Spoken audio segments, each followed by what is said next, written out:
My name is Joe Christian D. Tabano.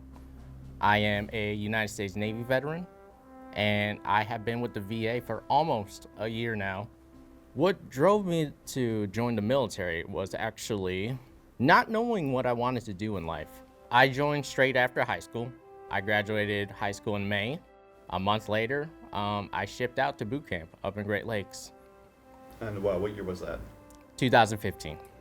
I was sent down to Pensacola, Florida, where the Blue Angels are and those nice museums are, and did about maybe 2 months over there until I graduated from school there to go out to the fleet, the actual fleet. The orders I picked in Pensacola, Florida was squadron orders. So I was in a strike fighter squadron of F-18 Super Hornets. It's actually on my hat right now, my squadron. I had the honor of going to Top Gun and load ordnance for the pilots. My job, my rate was called Aviation Ordnanceman. I did what's called a Westpac in 2016. We sailed around the Asia Pacific.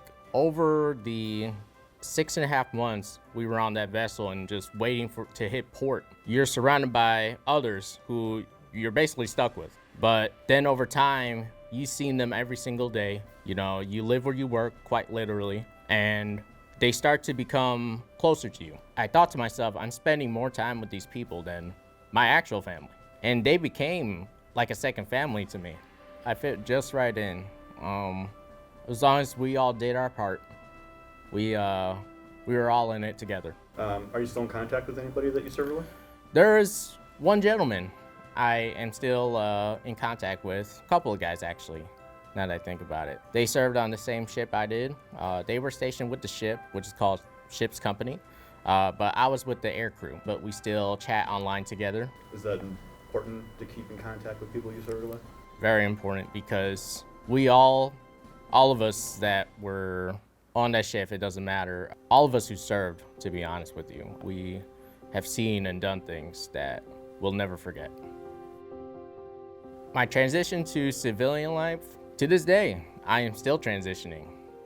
But I have been out for 5 years now, and I kind of went full circle. You know, getting out of the Navy in 2020, I'm not gonna lie, I struggled quite a lot. I somehow ended up here, like everything just fell into place. I did a veteran work program called Vocational Rehab, also known as CWT, and got to work at a wonderful department called Whole Health. Working at that department kind of showed me that, wait a minute, I need to take time for self-care and look at myself in the mirror and one day say, you know, you're doing all right. I was exposed to a lot of things here at the VA that I didn't know existed. And there are so many resources out there for us that I'm still finding out about.